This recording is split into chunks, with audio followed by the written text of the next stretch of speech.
Gravação iniciada, presidente. Obrigado, Fabiana. Bom dia a todos. Daremos início à sessão da primeira turma ordinária da 4ª Câmara da primeira sessão de julgamento do CAF, período da manhã do dia 11 de novembro de 2020. Estão presentes os conselheiros Cláudio Andrade Camerano, Daniel Ribeiro Silva, Nelson Kicho, Luciano Shihara Arcanjo Zanin, Wilson Kazumi Nakayama, Letícia Domingues Costa Braga, Mauritânia Elvira de Souza Mendonça e Luiz Augusto de Souza Gonçalves. Ausente justificadamente o conselheiro Carlos André Soares Nogueira. Na tarde de ontem, a gente já havia adiantado o julgamento de vários processos e tínhamos ficado por conta, vários processos referentes a esse período da manhã do dia 11, né? E tínhamos ficado por conta do item 43, conselheira Letícia, recorrente Condor S.A. Nesse caso, teremos sustentação oral, acompanhamento, na realidade, tá? Seria só acompanhamento, tá? E eu pediria, então, ao apoio que chamasse o patrono para ingressar na sala, por gentileza. Presidente, irei convocar. Obrigado, Fabiana.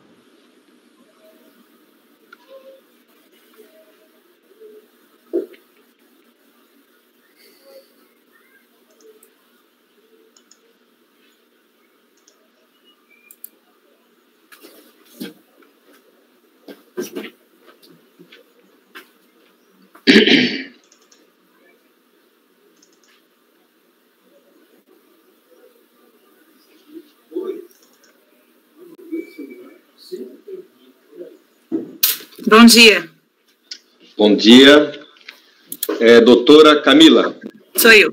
Isso. Seja bem-vinda à nossa sala de reuniões. Obrigada. A senhora só vai acompanhar, né?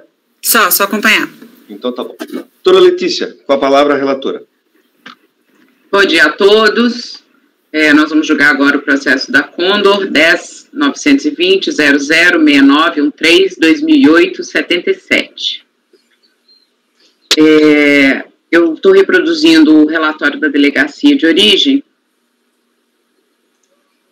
que ele cuida de uma manifestação de inconformidade contra despacho decisório que reconheceu apenas parcialmente o direito creditório de R$ 634.793,61, derivado de saldo negativo de RPJ do ano de 2001, homologando parcialmente as compensações vinculadas. À vista do despacho decisório, verifica-se que a autoridade fazendária certificou a existência da totalidade do saldo negativo apurado em 2001, conforme demonstrativo. Todavia, reconheceu apenas 474.154 a título de direito creditório, em vista de a contribuinte ter informado a utilização, em data pretérita, de parte desse saldo para fins de compensação de débitos de estimativa de RPJ, correspondente ao mês de janeiro a março de 2002, conforme DCTFs juntado às folhas 48 e 50. Abaixo aí, nós temos o demonstrativo da compensação dos débitos com os créditos, conforme sintetizado. Na manifestação de inconformidade, a contribuinte defende a existência e disponibilidade de todo o montante do crédito reclamado. Alega que, da análise da DCTF indicada, constou-se que o saldo negativo aproveitado pela manifestante, ao contrário do informado pela autoridade administrativa, originou-se das empresas sucedidas Condor Pincéis, LCB Administração e Participações e Condor Madeiras, todas incorporadas pela manifestante. Solicita, pois, a reforma do despacho decisório. Quando do julgamento pela delegacia de origem, apesar de terem sido observados que o aproveitamento da totalidade dos saldos negativos apurados no ano de 2001 pelas sociedades incorporadas, carecia contribuinte de apresentar elementos para alterar as razões adotadas pela autoridade fazendária. Nesse sentido, foi julgado improcedente a manifestação de inconformidade. A contribuinte interpôs recurso a este conselho, alegando em síntese que teria direito ao crédito, pois se aproveitou de saldo negativo de empresas incorporadas, devendo ser integralmente reformada a decisão da delegacia para reconhecer o direito creditório. Este é o relatório do essencial, presidente. Passemos ao voto? Passemos ao voto. O recurso é tempestivo e dele conheço. Cuidam os autos de recurso interposto pela contribuinte que se aproveitou de saldo negativo de empresas incorporadas. a delegacia de origem reconheceu que o texto impugnatório desconsiderou o fato reportado no despacho decisório de que a própria contribuinte informou ter compensado os saldos negativos apurados no ano de 2001 pelas pessoas jurídicas Condor Pincéis, LCB Administração e Condor Madeiras, que tais valores guardam correspondência com aqueles declarados nas respectivas DIPJs de 2002, conforme cópias de telas a seguir, evidenciando o aproveitamento da totalidade dos saldos negativos apurados no ano de 2001 pelas sociedades incorporadas, para fins de quitação de débito da estimativa do IRPJ de 2002. Entretanto, julgou que não havia elementos capazes de infirmar as razões adotadas pela autoridade fazendária, sem, contudo, mencionar quais seriam tais elementos. Por outro lado, observa-se que as empresas Condor Pincéis teve sua baixa definitiva em 31 de 12 de 2001. A LCB também na mesma data. E a Condor Madeiras no primeiro dia útil do ano de 2002, ou seja, 2 de janeiro de 2002. Assim, as baixas são anteriores a janeiro de 2002, sendo impossível que uma sociedade já extinta compensasse impostos. A partir da data da extinção da sociedade, quem assume todos os direitos e obrigações é a sociedade incorporadora, no caso a recorrente Condor S.A., única sociedade existente a partir da extinção por incorporação das demais. Assim, não faz qualquer sentido dizer que houve o aproveitamento da totalidade dos saldos negativos apurados no ano de 2001 pelas sociedades incorporadas para fins de quitação do débito de estimativa de janeiro de 2002. Foram reconhecidos todos os valores alegados pela recorrente, os saldos negativos das sociedades incorporadas, o saldo negativo da sociedade incorporadora, só que o que a delegacia informou é que esses valores dos saldos negativos dessas sociedades incorporadas tinham sido utilizados por elas próprias. Só que nessa data em que elas alegam, que não foi por ela própria, foi pela Condor S.A., elas já estavam extintas. Então, efetivamente, não tem jeito delas terem aproveitado esse saldo, porque quem existia na data seria só a Condor S.A. Afinal, com exceção da Condor Madeiras, que só teve sua baixa deferida em 2 de janeiro de 2002, as duas outras não mais existiam. E nem a Condor Madeiras poderia requerer tal compensação, pois se sua baixa aconteceu no segundo dia do mês de janeiro, obviamente não seria devido qualquer imposto por esta referente ao mês de sua extinção. Nesse sentido, tenho como certas as considerações da recorrente e que realmente os valores compensados anteriormente, que não foram deferidos pelo despacho decisório, por já terem sido compensados anteriormente, referem-se aos créditos das empresas incorporadas, sendo que a totalidade do crédito reconhecido, de 630.793,61, encontrava-se disponível para essa compensação. Assim, dou provimento ao recurso da contribuinte para reconhecer o crédito adicional de R$ 160.638,67. Como voto, presidente? Muito bem. Alguém tem alguma consideração a fazer? Algum questionamento? Conselheira?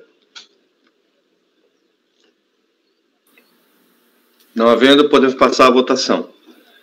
Doutor Camirano. Acompanho o voto da relatora, presidente. Doutor Daniel. Acompanho a relatora, presidente. Doutor Nelson. Presidente, acompanho o voto da relatora. Doutora Luciana. Também com a relatora, presidente. Doutor Wilson. Acompanho a relatora, presidente. Doutora Mauritânia. Com a relatora, presidente. Também acompanha a relatora. Temos, então, por unanimidade de votos, dar provimento ao recurso voluntário para reconhecer o crédito adicional de R$ 160.638,67 e homologar as compensações realizadas até o limite do valor reconhecido. Tá ok? Pegou, doutora? Peguei sim, muito obrigado, conselheiro. Bom trabalho para vocês. Para a senhora também, um abraço. Tchau, tchau. Valeu. Muito bem. Agora a gente vai retornar, então, ao item 14, conselheira Letícia. O item 14, que nós havíamos iniciado o julgamento ontem, e por conta de algumas dúvidas surgidas durante a apreciação do processo, nós retiramos com vista em mesa para que todos os conselheiros pudessem melhor analisar os autos, né? Então, conselheira Letícia, o item 14 é Delta, Comércio de Medicamentos Limitada. Por gentileza. Sim. O relatório e o voto?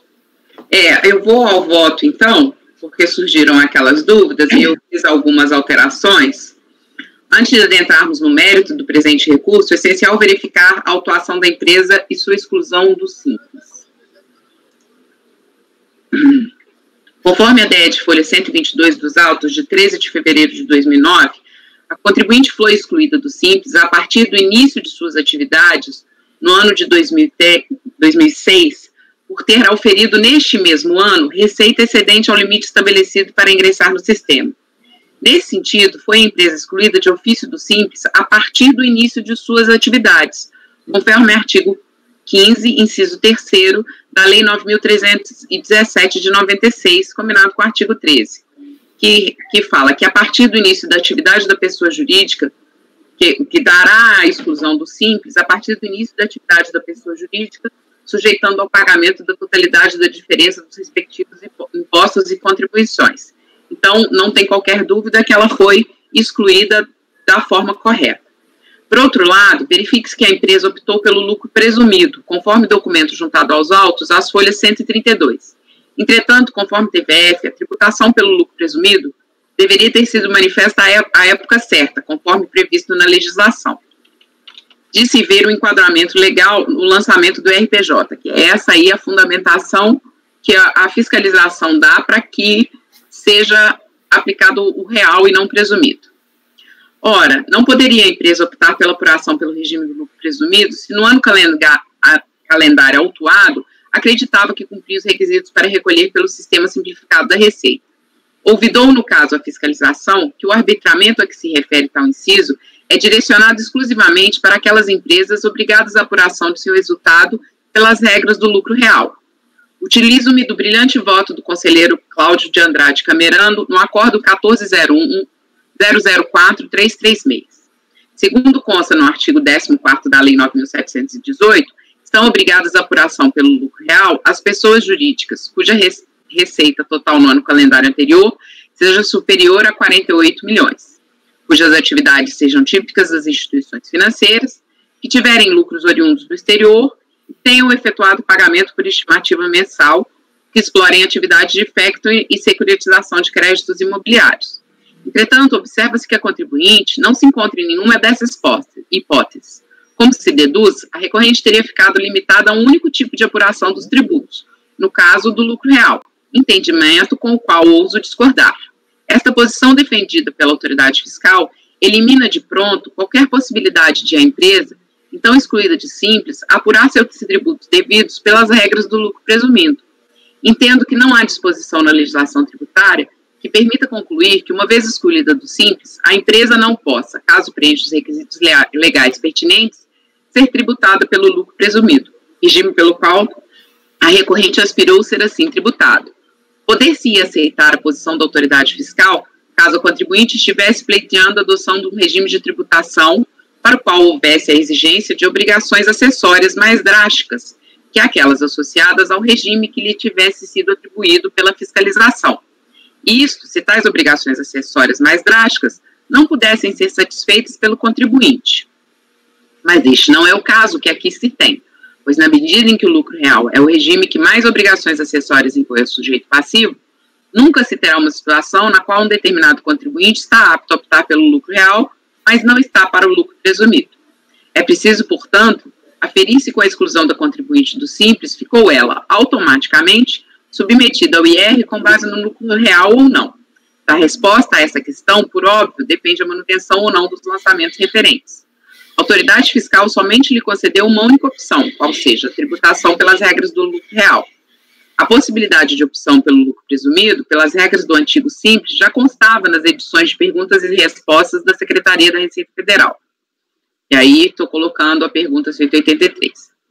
Essa possibilidade foi depois expressamente inserida na legislação do Simples Nacional.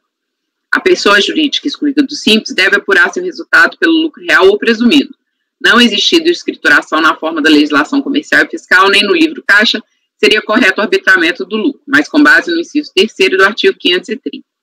Deste modo, tendo a contribuinte sido excluída do Simples, mas mantido documentação, no caso de todo o seu faturamento, que lhe permitiria, em tese, ser tributado pelo lucro presumido, lhe deveria ter sido aberta a possibilidade de optar pelo regime de tributação que viesse a preferir, o que foi, inclusive, requerido pela recorrente às folhas 132 dos autos.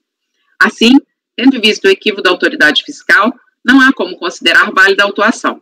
Essa nulidade, por ser material, pode ser verificada de ofício em qualquer fase do processo. Pelo acima exposto, verificada a nulidade da autuação por não ter permitido a contribuinte, ora recorrente, a opção pelo lucro presumido, tem-se como nula a autuação e, consequentemente, deve ser dado provimento ao recurso, cancelando em toto a autuação. É como voto, presidente. Muito bem. Alguém tem alguma consideração a fazer? Aberto para debate.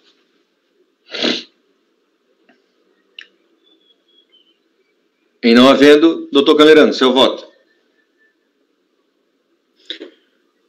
Pois é, então, é isso mesmo. Naquela ocasião que a gente discutiu, né, eu não tinha sabido que a empresa estava no início das atividades. No início das atividades, realmente, entrou ágio para o ano em começaram as atividades.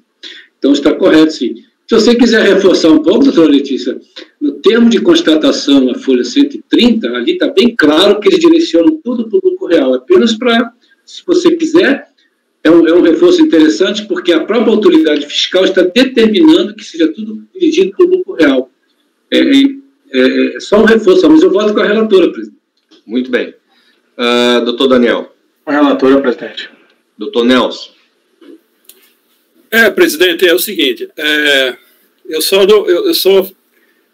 achei que a palavra drástica aí, na verdade, é a escrituração comercial completa, né? Então, quando você exige uma escrituração completa para o lucro real, não é uma situação fora do normal, né? Para ser tida como drástica, né? Eu acho que essa palavra, o contexto dela é complicado aí. Mas, no mais, eu voto com a relatora. Muito bem.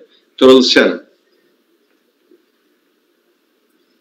Também acompanha a relatora, presidente. Também exposto os motivos aí. Ficou mais claro, realmente, Tá ok, Luciana. Obrigado. As razões de decidir.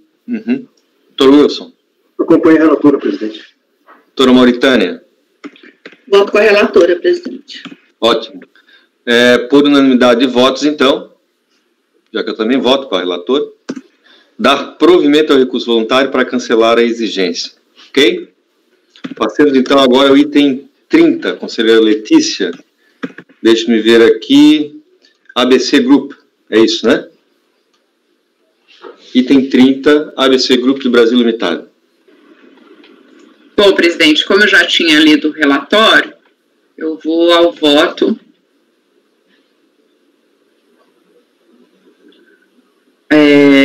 Pois bem, cuidam os autos de pedido de compensação de saldo negativo de RPJ do ano 2003. O saldo seria oriundo de pagamento de imposto de renda retido na fonte.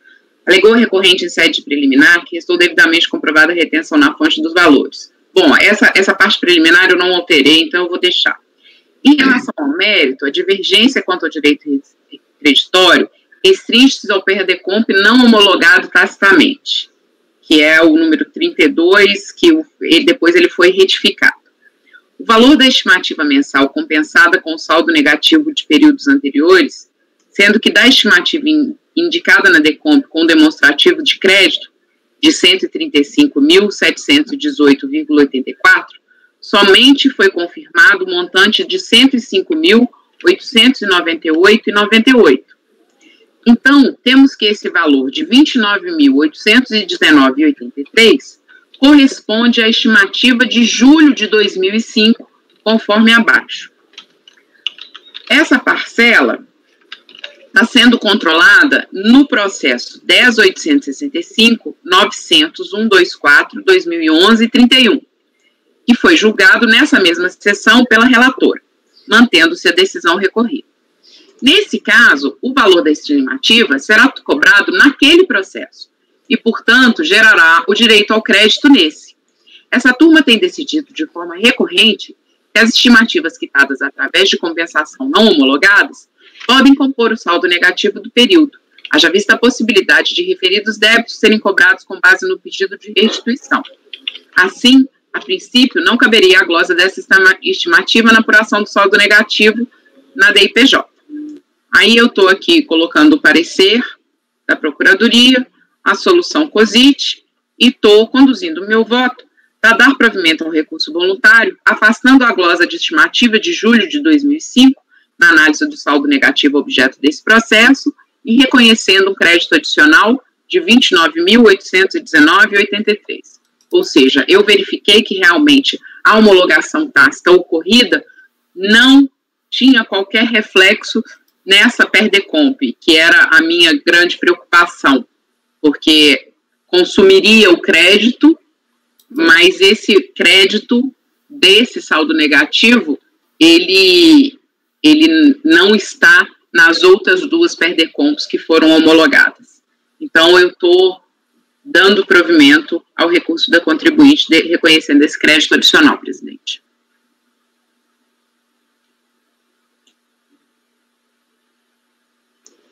Muito bem. Alguma dúvida? Doutor Camerano. Acompanho a relatora, presidente. Doutor Daniel. Com a relatora, presidente. Doutor Nelson. Voto com a relatora. Doutora Luciana. Acompanho, presidente. Doutor Wilson. Acompanho a relatora, presidente. Doutora Mauritânia. Com a relatora, presidente. Acompanha a relatora também, então temos por unanimidade de votos dar provimento ao recurso voluntário para reconhecer um crédito adicional de R$ 29.819,83, homologando as compensações realizadas até o limite do valor reconhecido. Com isso, meus caros, a gente encerra o julgamento dos processos relativos à sessão da manhã do dia 11 de novembro de 2020. Eu pediria o apoio que parasse a gravação, por gentileza.